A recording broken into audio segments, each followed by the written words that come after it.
आप माने हिंदीत सेकेंड पार्सनक बुझाय मैं आज आप नाমৰ राजनैतिक दलটোৰ বিষয়ে ক'বলৈ আহিছো যি দলে 2013 চনত অৰবিন্দ কেজৰিৱালৰ নেতৃত্বত প্ৰথম বাৰতেই চৰকাৰ গঠন কৰিবলৈ সক্ষম হৈছিল আজি আমি কথা পাতিম বৰ্তমান অসমৰ আপৰ দলৰ উপসভানেত্ৰী আৰু মুখ্য মুখপাত্ৰ অনুৰূপা ডেকা ৰজাৰ সৈতে ওয়েলকাম টু আনকাট কনভাৰসেশন মই ডৰিসি ডিম্পল ধন্যবাদ জনাইছো আৰু ডৰিসি ডিম্পলৰ এই যে অনুষ্ঠান এই অনুষ্ঠানলৈ মোৰ ফালৰ পৰা মই আন্তৰিক শুভেচ্ছা জ্ঞাপন কৰিছো আকৌ ধন্যবাদ 2013 চনত যেতিয়া প্ৰথমবাৰৰ বাবে অৰবিন্দ কেজৰিৱালৰ নেতৃত্বত দিল্লীত চৰকাৰ গঠন হৈছিল ৰিজাল্ট দিয়াৰ পাছত যেতিয়া আমি অৰবিন্দ কেজৰিৱালৰ ঘৰলৈ গৈছো হালধীয়া মালা নাৰ্জী ফুল ভৰ্তি অৰবিন্দ কেজৰিৱালৰ ঘৰৰ বহুত দূৰত্বলৈকে এতিয়া সেই পৰিবেশৰ দেখি আহিছো ন সেই কাৰণে আসলে জানিবলৈ মন গ'ল মই খুব ভাল পালো আৰু আসলতে মোৰ ইয়ালে আহিবলৈ বহুত আগৰ পৰাই মোৰ মন আছিল কিন্তু কিছু সময়ৰ অভাৱ আৰু কৰ্মব্যস্ততাৰ কাৰণে মই আহিব পৰা নাছিলো কিন্তু আজি এইটো সুযোগ মই নিশ্চয়কৈ নেৰো আম আদমি পাৰ্টিয়ে দিল্লীত যি ধৰণে কাম কৰিছে আৰু ডৰিসি তুমি যি ধৰণে ক'লা যে এই সময়ৰ যি বাতাবৰণ আছিল সেই বাতাবৰণ কিন্তু খলনি হোৱা নাই সেই বাতাবৰণ একেই আছে এতিয়াও একে আছে আৰু আম আদমি পাৰ্টিয়ে আজি 10 বছৰত একদম দিল্লীৰ ছবিখন খলনি কৰি পেলাইছে বিশেষকৈ স্বাস্থ্য আৰু শিক্ষা হিতান্ত এনেকুৱা ধৰণে তেওঁলোকে খলনি কৰিছে যিটো নেকি পৃথিৱীত বিশ্বৰ বিভিন্ন ডাঙৰ ডাঙৰ দেশবিলাকেও কিন্তু সেই পৰিৱৰ্তনটো চাবলৈ আহে গতিকে আমি খুব আশাবাদী আৰু আজি ফলাফল ঘোষণা হ'ব নিশ্চিতভাৱে আশা কৰিছো যে আম আদমি পাৰ্টিয়ে পুনৰবাৰ অৰবিন্দ কেজৰিৱাল ডাঙৰীয়া নেতৃত্বত চৰকাৰ গঠন কৰিব আৰু শিক্ষা বিজুলী পানী জিকাৰ পিছত আমাৰ নতুন দিল্লীত যি সকল অসমীয়া সংগঠন আছে তেখেতসকলে এটা অনুষ্ঠানত শংকৰদেৱ ভৱন মোষ্ট প্ৰবেবলি এটা অনুষ্ঠানলৈ মাতিছিলে তেখেত ওলাই আহিছে একদম ফুল সিকিউৰিটি মই পুৰা দৌৰিছো ৰাজপথত তেওঁ অলৰেডি ষ্টাৰ্ট দিলে মই এনেকৈ আগভুটি ধৰিছো আৰু তেওঁ দুৱাৰক নক কৰি মই কৈছো কাইণ্ডলি কাম ডাউন প্লিজ তেখেত নামি আহিছে গাড়ী সন্মুখত তেখেতক মই বাইক লৈছো প্ৰায় 8 মিনিট মান তেওঁক মই কোৱেশ্যন কৰিছো মোৰ যিজন ভিডিঅ' জাৰ্নেলিষ্ট আছিলে মনীষ তেওঁ সি ৰাফেল জেটৰ নিচিনা তাক যদি ক'ৰবাত যাবলৈ কওঁ সি একদম গছত উঠি হলে জুম কৰি কভাৰ কৰিব কেজুৱেল চাওক যেতিয়া নামি আহিছে কাম ডাউন বুলি ক'লত আপোনাৰ কেম্পেইনিং মই দেখিছো সেইটোত কিন্তু মোৰ বহুত মেমৰেবল তাৰমানে যে এজন ৰানিং চিএম আমাৰ অৰবিন্দ কেজৰিৱালৰ নিচিনা এজন চিএম এমাহে হোৱা নাই মই ৰাজপথত তেওঁ গাড়ী পৰা নামাই মই ইউজ কৰিছো আৰু সেই সাহসটো এতিয়াও ডৰিসিৰ আছে সেইগৰাকীয়ে ডৰিসি একে আৰু সেই সাহসটো থাকিব মোৰ ফালৰ পৰা ডৰিসিক মই সদায় চেলিট দিওঁ যে স্পষ্টবাদী সাহসী আৰু দুৰ্দান্ত এটা ব্যক্তিত্ব লৈ ডৰিসিয়ে থ্যাংক ইউ এগৰাকী নাৰী আন এগৰাকী নাৰী কৰা প্ৰশংসা নহয় আচলতে এগৰাকী মানে সমাজৰ কাম কৰা মহিলাই আন এগৰাকী সমাজৰ কাম কৰা মহিলাক মানে আমি ইজনে আনজনক মানে দেখাটো ক'ব লাগে একদম ধন্যবাদ আপোনালোককো ধন্যবাদ দিছো তুমি ব্লেছিংছ মোৰ ভাল লাগিছে কাৰণ মই আশীৰ্বাদৰহে বুকি বেলেগ একো নালাগে এতিয়া তোমাক আৰু এটা কথা আপোনালোকক কৈ লওঁ অনুৰূপাই আজি মোলে এখন বস্ত্ৰ লৈ আনিছে বহুত ভাল লাগিছে মানে মনটো সেইকাৰণে মই আপোনালোকক দেখুৱাবলৈ মই আইয়ে ললো মিলিছে ন ড্ৰেছৰ লগত হয় নহয় ইমান সুন্দৰ সেইকাৰণে ভাল লাগিলে কৈছো কিমানখন আসন আশা কৰিছা আমিতো যোৱাবাৰটো আমি 62 সিট আমি পাইছিলো গতিকে আমি এবাৰ অলপ বেছি আশা কৰিছো সঁচা কথা ক'বলৈ গ'লে কাৰণ 2015 চনত অৰবিন্দ কেজৰিৱাল ডাঙৰীয়াই যিবিলাক প্ৰতিশ্ৰুতি দিছিলে ইয়াৰ আগতেও আমি কৈছো স্বাস্থ্য শিক্ষা বিজুলী পানী ক্ষেত্ৰত যি অভূতপূৰ্ব মানে পৰিৱৰ্তন আনিলে সেয়া প্ৰতিশ্ৰুতি তেখেতে পূৰণ কৰিছে আৰু পূৰণ কৰাৰ পিছত নিশ্চয়কৈ ৰাইজৰ নিশ্চয় আশা থাকিব কাৰণ মানুহে পালে আৰু বেছি বিচাৰে কিন্তু এইবাৰ আমি ভাবিছো যে তেখেতে যিহেতু আশাখিনি ৰাইজৰ যথেষ্টখিনি পূৰণ কৰিব পাৰিছে গতিকে আমি সিট আৰু বেছিকৈ পাম বুলি আশা কৰিছো আমাৰ সন্দেহ আমি একো ৰখা নাই কাৰণ আমাৰ কামৰ বিনিময়তহে অৰবিন্দ কেজৰিৱাল ডাঙৰীয়াই ৰাইজৰ ওচৰলৈকে ভোট বিচাৰি গৈছে প্ৰথমবাৰ প্ৰণৱ মুখাৰ্জী জীয়েকক আপৰ কেণ্ডিডেট হৰুৱাইছিলে প্ৰথমবাৰে সাধাৰণ মানুহৰ দল আম আদমি পাৰ্টি সাধাৰণ মানুহৰ দল অসাধাৰণ কাম কৰি আপত মই নিজে ব্যক্তিগতভাৱে অহাটো কাৰণ মই সাংঘাতিক নিজৰ জাতিক লৈ বা নিজৰ মানে ৰাজ্যখনক লৈ মই যথেষ্ট আবেগিক আৰু যথেষ্ট মই ভাল পাওঁ কিন্তু তাৰ পিছতো জাতিবাদ কৰাৰ পিছতো ৰাষ্ট্ৰীয় দলত অহাৰ কাৰণটোৱে আছিল অৰবিন্দ কেজৰিৱাল আৰু আম আদমি পাৰ্টিৰ আদৰ্শ অনুৰূপৰ কথা আকৌ আমি দুয়ো বহুত পুৰণা বন্ধু ন আমি বহুত পুৰণা বন্ধু আৰু চিন্তাবিলাক মিলে ইয়াৰ আগতো আমি এটা ৰাজনৈতিক দলৰ লগত সেইটো সৰ্বজনে মিলিত মহিলাৰ কাম কৰিছা মই মহিলাৰ কাম কৰিছো লগত কাম কৰিছো কিন্তু আমি আচলতে এনেকুৱা ধৰণে আমি গ্লেমাৰ বিচৰা মানুহ নহয় এই কাৰণে আমি অলপ তেনেকে থাকিয়ে গলো কামৰ মাজত মইতো অকল কাম চিনি পাওঁ নদিছি এটা মানে কথা ক'বই লাগিব যে বৰ্তমান সময়ত মই এটা কথা মোৰ নিজৰ নাট্য বিদ্যালয় এখন আছে নাট্য বিদ্যালয়খনত মই যেতিয়া ল'ৰা ছোৱালীক মই নাটক শিকাওঁ তেতিয়া মই প্ৰতিগৰাকী ছাত্ৰ ছাত্ৰীক এটা কথাই কওঁ যে নাটকটো গোটেই জীৱন শিকিবলগীয়া এটা প্ৰচেছ আৰু ইয়াত একদম আৰম্ভণিৰ পৰা ব্যৱসায়িক হ'ব নালাগে এই ভিতৰত যিটো আমাৰ আত্মা থাকে এই আত্মাৰ লগত এই গোটেই বস্তুখিনি মিলি যোৱা হ'ব লাগে চিন্তা ভাৱনাবিলাক তেনেধৰণে যাব লাগে তাত সাধনা থাকে আৰু সেই সাধনাটো সফল হয় এটা সময়ত হয় সময় লাগিব কিন্তু তুমি কাম কৰি যোৱা ফলাফল চাব নালাগে হয়নে এতিয়া আমি আকৌ আপলৈ ঘূৰি আহোঁ অথনি মই হৈ আছিলোঁ নহয় বহুত দিনৰ পিছত পাইছিলোঁ দধিচিক আৰু এতিয়া বহুত বছৰৰ পিছত অৰবিন্দ কেজৰিৱালৰ নেতৃত্বত দিল্লীত আপৰ চৰকাৰ গঠন হ'ব নিশ্চয় হয়নে নিশ্চয় তোমাৰ অনুষ্ঠানলৈকে মই নিজে এগৰাকী সাংস্কৃতিক কৰ্মী হিচাপে আহিবলৈ মোৰ অত্যন্ত ইচ্ছা আছিলে কিন্তু যি নহওক আজি অকণমান এনেকুৱা কথাও পাতিছো একদম একো নাই ৰাজনীতিৰ কথাও পাতিছো আমি গোটেইখিনি মিহলাই পেলাই মানে ৰাজনীতি আৰু সমাজনীতি যিহেতু প্ৰায় এটা হেৰিতে গৈ একদম গতিকে আমি তেনেকে আমি কথাখিনি পাতিছো নিশ্চয় ৰাইজে বুজি পাব আৰু অনুৰূপা ডেকাৰজাক মই মোবাইলত লিখি থৈছো নামটো অনুৰূপা লিখা নাই মই আপু লিখা নাই কথা কৈ যাম বুলি লিখি থৈছো কাৰণ তেওঁৰ প্ৰতিটো পোষ্টত কথা কৈ যামেই কিন্তু ময়ো কথা কৈ যাম আৰু সঁচা কথা কৈ যাম মোক এজন মানুহে জ্ঞানেন চক্ৰৱৰ্তী নলবাৰী মই ৰেছপেক্ট কৰোঁ তেওঁক আৰু তেওঁ মোক এটা লগ পাওঁতে কৈছিলে কলম তৰ্জনী জিভা এই তিনিটা দধিচি তুমি ত্যাগ নকৰিবা আৰু সেয়া মোৰ আশীৰ্বাদ হিচাপে আজি মোৰ ফেচবুকৰ প্ৰফাইলত দেখিবা কলম তৰ্জনী জিভা লিখি থোৱা আছে আৰু এই তিনিটাই মোৰ সম্পত্তি মোৰ এটা পোষ্টত এগৰাকী মোৰ বন্ধুৱে ফেচবুকত মোক লিখি দিছিলে যে আপোনাৰ সত্যবাদিতাৰ কাৰণেহে আপোনাক কিন্তু ফলো কৰিছো কিমান ভাল লগা কথা কৈছে যে নহলে আমাকো ফলো কৰা মানুহৰ কিন্তু আকাল নাই ইমান সুন্দৰ কথা এটা লিখিছে মোৰ ভাল লাগি গৈছে মই ভাবিছো যে দায়িত্ব বহুত আছে সঁচা কথাই কৈ যাম যি হৈ যাওক যি হওক জীৱনৰ বাটটো আমি নিজে হাতি লৈছো আৰু সেই বাটেৰে আমি যাম আৰু নিজৰ এটা নীতি আদৰ্শ আমি এটা লৈছো আৰু সেই আদৰ্শৰে আমি বাট বুলিম আৰু কেতিয়াবা মই খুব নিলিখো খুব ৰেয়াৰলি মই কেতিয়াবা কমেণ্ট কৰোঁ কিন্তু মাজত মই এটা দুটা ক'ৰবাত কমেণ্ট কৰিছিলোঁ কিন্তু মোক খুব বেছি বেয়াকৈ গালি দিয়া হৈছিলে মানে সঁচা কথাটো লিখি দিয়াৰ কাৰণে আৰু তেতিয়াৰ পৰা মই অলপ কমাইছোঁ লিখা সঁচা কথাখিনি কৈ যাবা আৰু মই ভাবোঁ যে সঁচা কথাখিনি কৈ গ'লে যদি তোমাৰ কমেণ্ট আহে তোমাৰ বিৰুদ্ধে তেতিয়া তুমি কনফাৰ্ম হ'বা যে এইখিনি মানুহে তোমাক লৈ যে ব্যস্ত হৈ আছে যেতিয়া ক্ৰিটিচাইজ হ'ব জানিবা যে you are on your own track হয় নে নহয় নহ'লেতো আমাৰ জেঠাইহঁতক খুৰীহঁতৰ কথা কোনো ডিছকাশ্যন নকৰে মই অৰবিন্দ কেজৰিৱাল ছাৰ যেতিয়া অসমলৈ আহিছিলে তেতিয়া মই এটা কমেণ্ট মানে কৰিছিলোঁ ৰূপজ্যোতি কুৰ্মীক লৈ এতিয়া সেইটো বহুত লাখ লাখ মানুহে খুব শ্বেয়াৰ কৰিছিল আচলতে মই সেইটো একো নভবাকৈয়ে কৈছিলোঁ আৰু দেখিছোঁ আৰু তেতিয়া মই উপস্থিত আছোঁ নিজে সভাখনত হেজাৰ হেজাৰ মানুহ হৈছে তাত যেতিয়া ক'ব যে ৩,০০০ মানুহ হৈছে হাৰ্ডলি ৩,০০০ মানুহ তেতিয়া মই সেই মানে কথাখিনি কাটিবৰ কাৰণে মই তেখেতক এটা কথা কৈছিলোঁ আৰু সেই কথাখিনি কিন্তু ইমানেই বেছি ভাইৰেল হ'ল বঢ়িয়া মজা কথা এতিয়া আকৌ আমি দিল্লী যাওঁ ব'লা নিশ্চয় আগৰ যিখিনি আছিলে তোমাৰ বিজুলী পানী স্বাস্থ্য আৰু শিক্ষা তাৰ লগত চাগে এবাৰ আৰু নতুন কিছুমান বিষয় সোমাব নিশ্চয় সোমাব হয় আৰু মই দুটামান বস্তু খুব ক'ব লাগিব যে তেখেতে যিবিলাক কাম মানে তেখেতে প্ৰতিশ্ৰুতি দিছিলে যেনে ধৰক মেট্ৰ' যিটো লাইন আছিলে মেট্ৰ' লাইনটো তেখেতে যিমানখিনি বনোৱাৰ কথা আছিলে তাতকৈ তেখেতে বেছি বনাইছে মানে প্ৰায় 289 কিলোমিটাৰ তেওঁ নতুনকৈ মানে ৰাস্তা বনাইছে মেট্ৰ' লাইনটো যেনেকৈ তেওঁ বনাব লাগিছিলে তাতকৈ বেছিকৈ বনাইছে তেখেতে আৰু নৰেন্দ্ৰ মোদী ডাঙৰীয়াই যিমানখিনি টকা কৈছে যে হেৰি মানে সেই কামখিনি কৰাৰ কাৰণে কেন্দ্ৰীয় চৰকাৰে এটা বাজেট থাকে কেন্দ্ৰীয় চৰকাৰৰ বাজেটটো দিছে কিন্তু তাৰ উপৰিও অৰবিন্দ কেজৰিৱাল ডাঙৰীয়াই নিজে ৰাজ্য চৰকাৰৰ ফালৰ পৰা চাৰপ্লাছ বাজেটত থাকি পেলাই যিমান কাম কৰিছে বা নলা নৰ্দমাৰ পৰা আৰম্ভ কৰি যিমানখিনি কাম কৰিছে মহিলাৰ বাছ সেৱা ফ্ৰী কৰি দিছে তেওঁ মহিলাৰ কাৰণে কৰ্মসংস্থাপনৰ ব্যৱস্থা কৰি দিছে স্বাস্থ্য শিক্ষা বিজুলী পানী যিখিনি দিল্লীৰ ৰাইজৰ মানে প্ৰয়োজনীয় মানে অধিকাৰ বুলিও ক'ব লাগিব মৌলিক অধিকাৰ এই অধিকাৰখিনি কিন্তু অৰবিন্দ কেজৰিৱাল ডাঙৰীয়াই পূৰণ কৰিছে আৰু শিক্ষা ব্যৱস্থাটোতে এনেকুৱা কৰিছে আসলতে ক'ব গ'লে আমাৰ সমাজত মানুহৰ খৰচ ক'ত বেছি হয়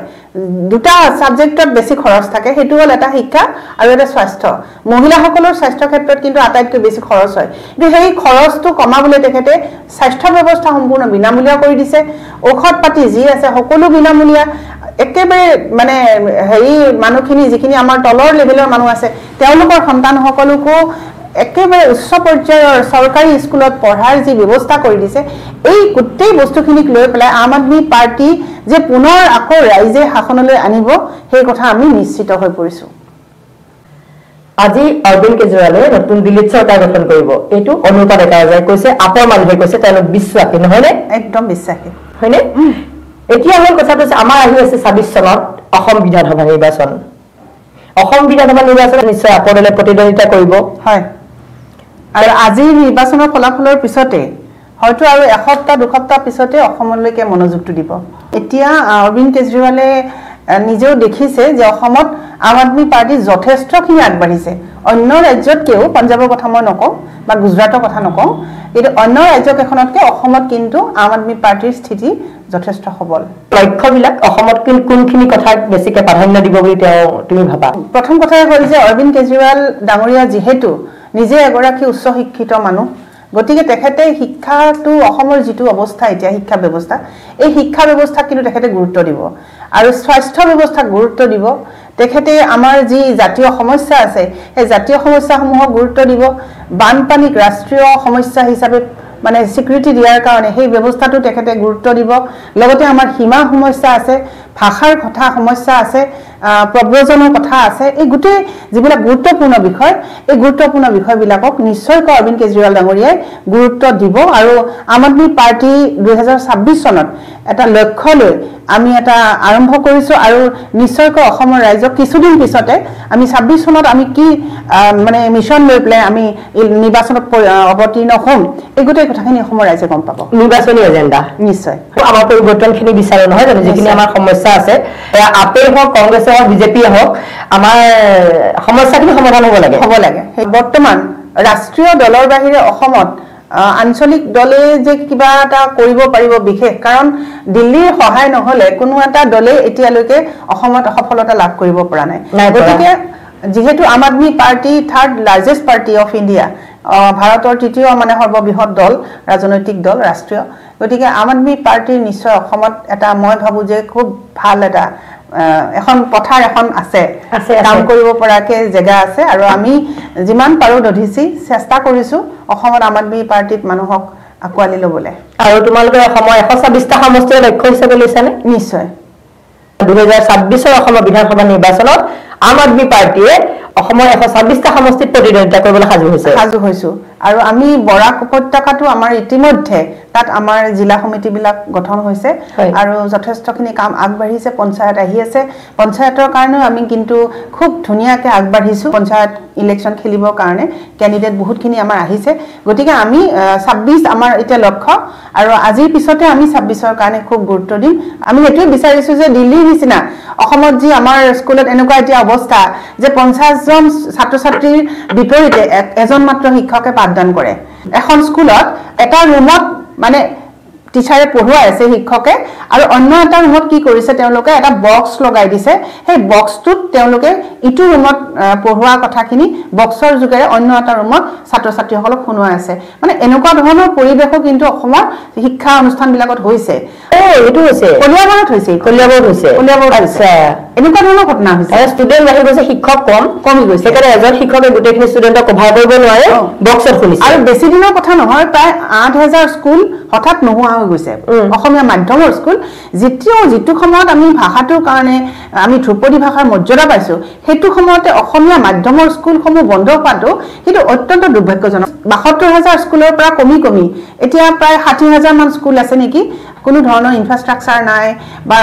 ছোৱালীবিলাকৰ এটা ভাল কমন ৰুম নাথাকে এটা ভাল পানী ওয়াটাৰ ফিল্টাৰ নাথাকে মানে বিভিন্ন ধৰণৰ সমস্যা আছে খোৱাৰ কথাটো মই নকয় আইৰন যি টেবলেট দিয়ে চৰকাৰৰ ফালৰ পৰা অসমৰ কথা কৈ আছো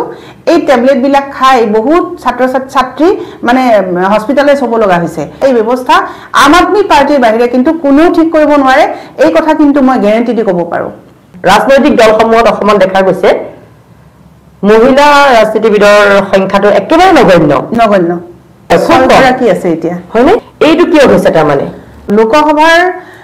যেটো আমাৰ নিৰ্বাচন হয় সেই নিৰ্বাচনটোত 65 বছৰত মাত্ৰ 10 গৰাকী মহিলা প্ৰতিনিধি প্ৰতিনিধিত্ব কৰিছে লোকসভাত অসমৰ পৰা 17টা নিৰ্বাচনত মাত্ৰ 10 গৰাকী এতিয়া বিজুলী কলিতা মেধিক লৈ 11 গৰাকী আজিৰ ডেটলৈকে মাত্ৰ 11 গৰাকী মহিলাই প্ৰতিনিধিত্ব কৰিছে তাৰ বিপৰীতে প্ৰায় 300 গৰাকী পুৰুষ প্ৰতিনিধি প্ৰথম গৰাকী আছিল বনেলি খংমেন তেখেত মোষ্ট প্ৰবেবলি গাৰো মহিলা আছিল গাৰো সম্প্ৰদায়ৰ আৰু সেই সময়ত মহিলা ভোটাধিকাৰ হোৱাৰ পিছতে বড়ো বনেলি খংমেনে প্ৰথম লোকসভাৰ মানে এমপি হৈ পেলাই গৈছিল তাৰ পিছত আৰু বহুত আহিছে তেনেকে মঞ্জু হাসান বুলি এগৰাকী আছিল তাৰ পিছত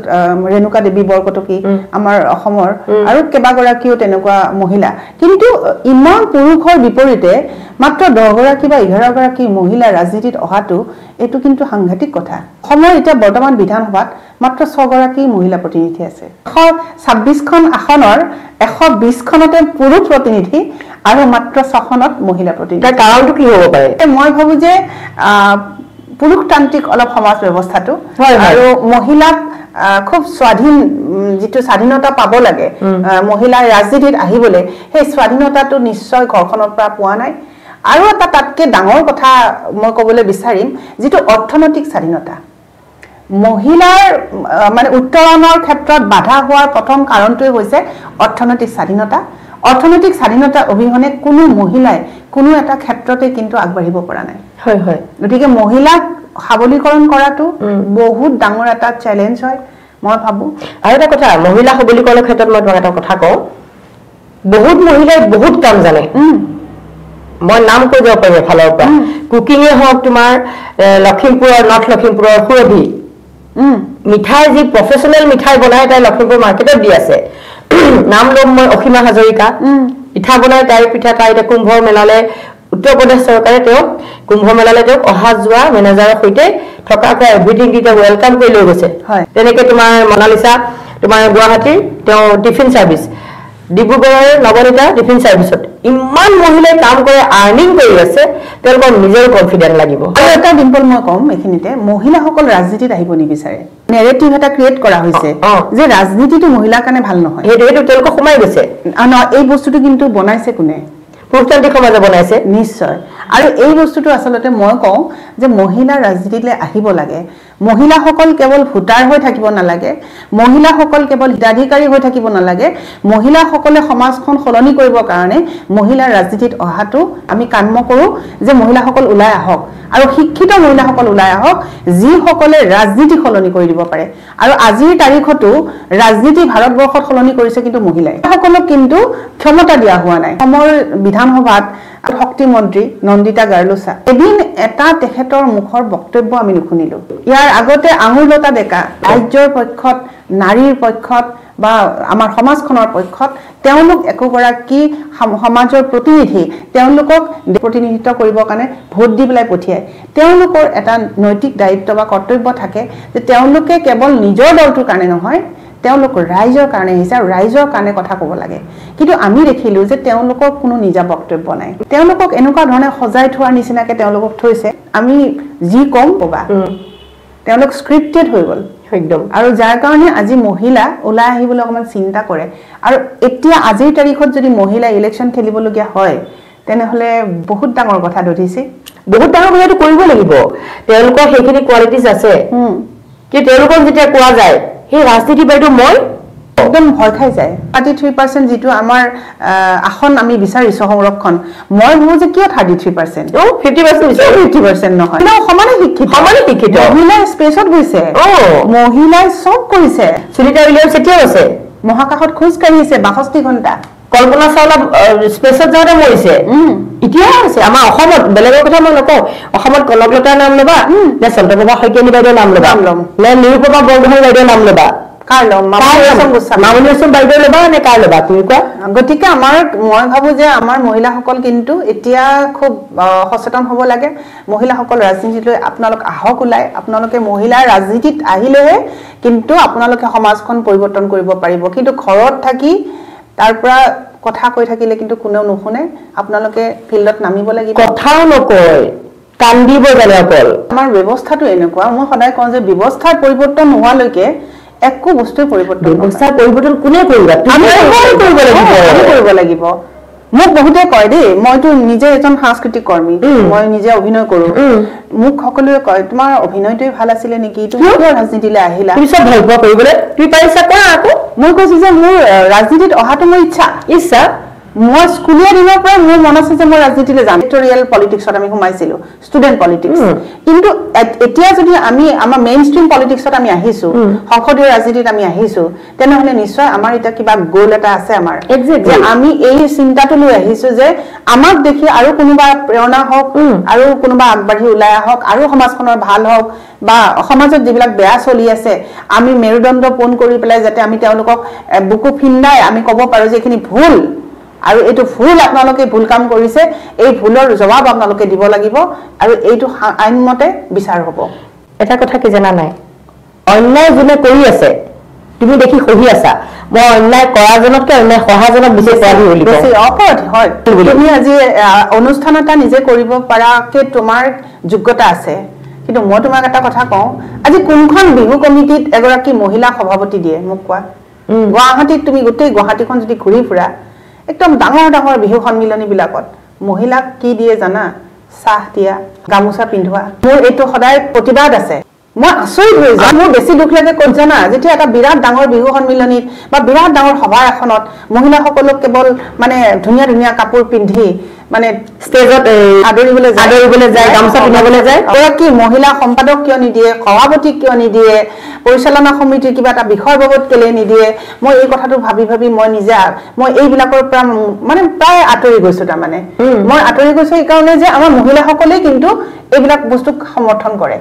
তেওঁলোকৰ কাৰণে হৈছে তুমি যেতিয়া শুনা তুমি বা মই 10 গৰাকী মহিলাই যদি আনখিনি মহিলাক হাতখন ধৰি উঠাই আনিবলৈ চেষ্টা কৰোঁ তেওঁলোক নাহে মোৰ মানুহজনৰ কথা আহিব সমাজে কি বুলিব মানুহজনে কি বুলিব অন্য কথা মই বাদেই দিওঁ মই ৰাজনৈতিক দলত আছো মই ৰাজনৈতিক দলৰ মুখ্য মুখপাত্ৰ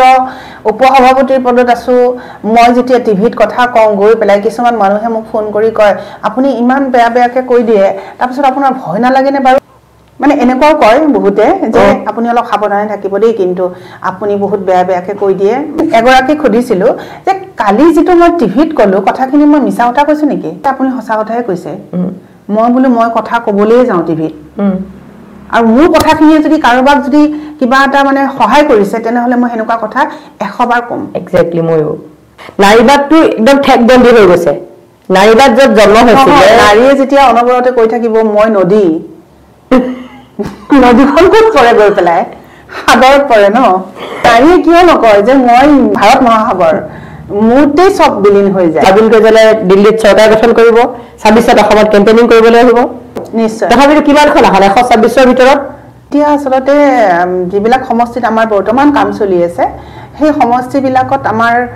কিছু সংখ্যক ব্যক্তি আমি তেওঁলোকক লৈ পেলাই আগবঢ়াৰ কথা চিন্তা কৰিছো কিন্তু আমাৰ টাৰ্গেটটো কিন্তু 126 আছে সময়লৈকে এনেও ইলেকশ্যনৰ 4-5 মাহ আগতেহে আমাৰ গোটেই বস্তুবিলাক নিৰ্ধাৰণ হয় গতিকে আমি ভাবো যে আমাৰ এতিয়া লক্ষ্যটো কিন্তু 126 কিন্তু হয়তো সময়ত আমি কিবা এটা হ'ব পাৰে কিন্তু হিমানটোই আমাৰ থাকিব আমি আশা কৰো যে অসমৰ ৰাইজে আম আদমি পাৰ্টিক নতুন দৃষ্টিৰে নতুন মানে দল বুলিয়ে কৈছো মই যদিও 10 বছৰ হৈছে কিন্তু অসমত আমি খুব এক্টিভলি কাম কৰা 4 বছৰ মানহে হৈছে আমাৰ যেতিয়া মিউনিচিপালিটি ইলেকশ্যন হৈছিলে আমাৰ এগৰাকী পাৰিষদ জিকাৰ পিছত আমাৰ এটা আপৰ খুব সুন্দৰ এটা ঢৌ এটা সৃষ্টি হৈছিলে আৰু অৰবিন্দ কেজৰিৱাল ডাঙৰীয়া দ্বিতীয়বাৰ যেতিয়া মুখ্যমন্ত্ৰী হৈছিলে তেতিয়া অসমত এটা খুব সুন্দৰ ঢৌ গতিকে আমি ভাবো যে আমাৰ কম সময়ত 10 বছৰীয়া এটা দল আৰু এই 10 বছৰীয়া দলটোৱে এটা সাংঘাতিক কাম কৰি পেলাইছে যে দুখন ৰাজ্যত চৰকাৰ কৰিছে যিটো নেকি 150 বছৰ থাকিও কংগ্ৰেছ দলে আজি 3খন ৰাজ্যতে তেওঁলোকৰ চৰকাৰ গতিকে আমাৰ কাৰণে এটা খুব উৎসাহজনক আৰু ভাল কথা যে আমি অৰবিন্দ কেজৰিৱালৰ নিচিনা এগৰাকী নেতা পাইছো যিগৰাকী অতি উচ্চ শিক্ষিত অতি বিজ্ঞান মনস্কতাৰে মানে পৰিপূৰ্ণ এজন ব্যক্তি যিগৰাকী ব্যক্তিয়ে সমাজখনক সদায় আগবঢ়াই লৈ যাব বিচাৰে ভাৰতবৰ্ষক প্ৰযুক্তিৰ ক্ষেত্ৰত এক নম্বৰত লৈ যাবলৈ বিচাৰে আৰু তেনেকৈ আমি অসমতো আম আদমি পাৰ্টি যি হেয়া কাম আৰু নীতি আদৰ্শৰ হেৰিৰে আমি অসমতো আমি এইখিনি কাম কৰিবলৈ বিচাৰোঁ আমি যেতিয়া গৈ পেলাই দিল্লীত জইন কৰিছোঁ তাৰপিছত তেখেতৰ ঘৰলৈ আমাক মাতিছিলে তেখেতৰ কোৱাৰ্টাৰ মানে হেৰিয়াত আমি গৈছোঁ যেতিয়া বহি আছোঁ গৈ তেওঁ ওলাই আহিছে এটা সাধাৰণ ট্ৰাউজাৰ এটা শাৰ্ট একদম সিম্পল মানুহ এজন মইতো একদম হতবাক হৈ গ'লো তাৰমানে দিল্লী মুখ্যমন্ত্ৰী এনেকৈ ওলাই আহিছে মই ফটকে ধৰিব পৰা নাই আমাৰ অডিয়েন্সকো মই এইখিনি কথা কওঁ দৰ্শকক যে অৰবিন্দ কেজৰিৱাল এজন এনেকুৱা মানুহ যিজন মানুহৰ তেওঁৰ না শিক্ষাক লৈ কিবা অহংকাৰ আছে নে তেওঁৰ কামক লৈ কিবা অহংকাৰ আছে নে তেওঁ মুখ্যমন্ত্ৰী দিল্লীৰ মুখ্যমন্ত্ৰী বুলি তেওঁৰ কিবা অহংকাৰ আছে এজন অতি সাধাৰণ সহজ সৰল এজন খুব সুন্দৰ ব্যক্তিত্বৰ মানুহ যিজন মানুহে কিন্তু সঁচাকৈয়ে ভাৰতবৰ্ষখনক ভাল পায় আৰু ভাৰতবৰ্ষক সঁচাকৈ তেওঁ এটা বেলেগ গ্ৰুপত চাবলৈ বিচাৰে ইয়াত কোনো ধৰণৰ জাতি ধৰ্ম ভেদাভেদ নোহোৱাকৈ তেনেকুৱা এখন সাৱলীল ভাৰতবৰ্ষ তেখেতে কল্পনা কৰে আমাৰ লগত যিখিনি কথা পাতিছিলে সেই কথাখিনি পাতোতেও তেখেতৰ মই মুখৰ ফালে চাই আছিলোঁ তেতিয়াও মই দেখিছোঁ তেখেতৰ এটা খুব উজ্জ্বল এটা ভিতৰত এটা দৰ্শন আছে আৰু সেই দৰ্শনটোৱে তেখেতক গোটেই মানুহজনক মানে মানুহৰ সন্মুখত থিয় হ'লে মানুহ মানে একদম হেৰি হৈ যাবলৈ বাধ্যতা আটাইতকৈ ডাঙৰ কথা কি এতিয়া আমাৰ আতিশী যি মুখ্যমন্ত্ৰী আছিলে দিল্লীৰ বৰ্তমানো মুখ্যমন্ত্ৰী কিন্তু আতিশী যি ইমান উচ্চ শিক্ষিত তুমিতো জানা তেখেতে বাহিৰৰ পৰা কিমান অক্সফৰ্ডৰ পৰা শিক্ষা লাভ কৰা সেই আতিশী যি যেতিয়া ডিব্ৰুগড়ত আহিছিলে ভগৱান মানজী প্ৰচাৰৰ সময়ত আমাৰ লোকসভা নিৰ্বাচনত এখন সাধাৰণ হোটেলত বহি তেখেতে যি ধৰণে চাহ খাইছিলে সেই হোটেলখনৰ মানুহখিনি পিছত গম পাইছে এনেকুৱা যে সেইগৰাকী দিল্লীৰ এগৰাকী মুখ্যমন্ত্ৰী যে 11টা দফতৰ চলাই আছে আপৰ প্ৰধান প্ৰতিদ্বন্দ্বী দল ভাজপা বিজেপি কি ক'বা আপৰ দিল্লী নিৰ্বাচনত একমাত্ৰ প্ৰতিদ্বন্দ্বী দল হৈছে বিজেপি দল শাসনাধিষ্ঠ বিজেপি দল আৰু তাত যদিও কংগ্ৰেছে প্ৰাৰ্থী দিছে কিন্তু কংগ্ৰেছক কোনো ধৰণে ফেক্টৰ বুলি আমি ভবা নাই আৰু আম আদমি পাৰ্টিৰ যদি তুলনা কৰিবলৈ যাওঁ 15 বছৰীয়া শিলা দীক্ষিতৰ যি অপশাসনৰ অন্ত পেলাই আম আদমি পাৰ্টিয়ে শাসন ভাৰ লৈছিলে গতিকে আজিৰ তাৰিখত বিজেপি দলৰ লগতহে আমাৰ প্ৰতিদ্বন্দ্বিতা কিন্তু এটা কথা কওঁ দধিছি মই যে যিটো নিৰ্বাচন আজি হৈছে সেই নিৰ্বাচনত কিন্তু খুব মানে বিজেপি দলটোৱে বৰ চৈৰাচাৰী কাম কিছুমান কৰিছে তেওঁলোকৰ এইটো নিয়মো আছে তেনেকুৱা আৰু তেওঁলোকে যথেষ্ট আগতেও তেওঁলোকে ৰিগিঙৰ আশ্ৰয় লৈছে ইয়াৰ আগত আপোনালোকে সকলোৱে চাগে দৰ্শকে জানে যে চণ্ডীগড় ইলেকশ্যনত কি ধৰণে তেওঁলোকে প্ৰাৰ্থী তেওঁলোকে জিকি যোৱা মানে প্ৰাৰ্থীক হাৰা বুলি তেওঁলোকে এটা হেৰি উলিয়াই দিছিলে গতিকে তাৰ পিছত আমাৰ প্ৰাৰ্থীজনীয়ে জয়যুক্ত হৈছিল গতিকে তেওঁলোকৰ এইটো এটা নিয়ম আছে বিজেপি দলটোৰ যে বিজেপি দলে যিকোনো প্ৰকাৰে নিজে শাসনলৈ আহিবলৈ বিশেষকৈ দিল্লীৰ যিখন চৰকাৰ তেওঁলোকে আজিলৈ দখল কৰিব নোৱাৰাটো তেওঁলোকৰ কাৰণে এটা বিৰাট ডাঙৰ কথা গতিকে যিকোনো তেওঁলোকে মানে বাধা বিপত্তি কৰি তেওঁলোকে ৰিগিং কৰি বা টেম্পাৰিং কৰি হ'লেও তেওঁলোকে শাসনলৈ আহিবলৈ চাব আৰু ইতিমধ্যে আমি জনাত আমাৰ প্ৰাৰ্থীবিলাকলৈকে তেওঁলোকে টকাও তেওঁলোকে লোভ দেখুৱাইছে আগবঢ়াইছে 15 কোটি টকা তেওঁলোকে যাচিছে বুলি ইতিমধ্যে আমি গম পাইছোঁ আৰু আমাৰ ৰাষ্ট্ৰীয় আহ্বায়ক অৰবিন্দ কেজৰিৱাল ডাঙৰীয়াই টুইট কৰিছে টুইটাৰত আৰু তেখেতে কৈছে যে বিজেপিয়ে আদৰ্শ হয়তো বিক্ৰী কৰিব পাৰে কিন্তু আমাৰ প্ৰাৰ্থীসকলে আদৰ্শ বিক্ৰী নকৰে আৰু আমাৰ ৰাইজে যি মেণ্ডেট দিছে সেই মেণ্ডেটে আমাক শাসনলৈকে পুনৰ আনিব বুলি আমি বিশ্বাস কৰোঁ কাৰণ বিজেপি দলে কিন্তু ইতিমধ্যে বহুত মানে হুলস্থুলীয়া পৰিৱেশ এটা সৃষ্টি কৰিছিলে নিৰ্বাচনৰ সময়ত গতিকে এই নিৰ্বাচনৰ সময়ত হুলস্থুলীয়া পৰিৱেশটোৰ কাৰণে আমি অলপ চিন্তিত হৈছিলোঁ কিন্তু এতিয়া আমি দেখিছোঁ যে যেহেতু মহাৰাষ্ট্ৰটো তেওঁলোকে বহুত গণ্ডগোল কৰি ইতিমধ্যে এইটো আইনৰ বিচাৰাধীন হৈ আছে গতিকে আমি দিল্লীত ভাবোঁ যে এই ধৰণৰ কিন্তু ঘটনা তেওঁলোকে সংঘটিত কৰিব নোৱাৰে আৰু দিল্লীত নিশ্চিতভাৱে আম আদমি পাৰ্টিয়ে চৰকাৰ গঠন কৰিব 17খনে আমি পাম সেইটো মই নকওঁ কিন্তু আমি যোৱা বছৰ আমি 62খন আসন লাভ কৰিছিলোঁ এইবাৰ আমি 62খনতকৈ বেছি আসন পাম বুলি আমি নিশ্চিত সকলোৱে শুভেচ্ছা দিয়ক আশীৰ্বাদ কৰক যাতে আম আদমি পাৰ্টিয়ে পুনৰবাৰ দিল্লী নহয় গোটেই ভাৰতবৰ্ষৰ ৰাজনীতি উন্নয়নৰ কাৰণে ক্ষমতালৈ আহিব পাৰে আৰু চৰকাৰ গঠন কৰিব পাৰে দধিচিৰ লগত যথেষ্ট কথা পাতিবলগীয়া আছে আৰু আমি ভাবো যে আমি যিবোৰ কথা পাতো এই কথাবিলাকে আমাৰ যিখিনি আমাৰ উঠি অহা প্ৰজন্ম হয় তেওঁলোকক উঠি অহা প্ৰজন্ম নহয় ঘূৰি থকা প্ৰজন্মখিনিকো কাম উঠাব লাগিব আকৌ এবাৰ লগ পাম আৰু মহিলাসকলক মই বাৰম্বাৰ কৈছো আপোনালোকে মনত আজিৰ পৰা নিজক বিচাৰক আজিৰ পৰা এই মুহূৰ্তৰ পৰা নিজক চিনি পাবলৈ চেষ্টা কৰক ৰাজনীতি হওক সমাজনীতি হওক সকলোতে মহিলাসকলে আগভাগ লওক আৰু নামটো যে নাইকিয়া হৈ যায় ৰূপা আমুকৰ মাক আমুকৰ ৱাইফ আমুকৰ খুৰীয়েক আমুকৰ বোৱাৰীয়েক নিজৰ যে নামটো নাইকিয়া হৈ গৈছে কিন্তু মই ভাবো যে প্ৰত্যেকজনী ছোৱালীয়ে বিয়া হোৱাৰ আগলৈকে ক'ৰবাত নহয় ক'ৰবাত কিবা এটা জেগাত কোৱালিটি থাকিবই কোৱালিটি নথকাকে কোনো হিউমেন বিঙে নাথাকে এই কথা আজিলৈ সামৰো ধন্যবাদ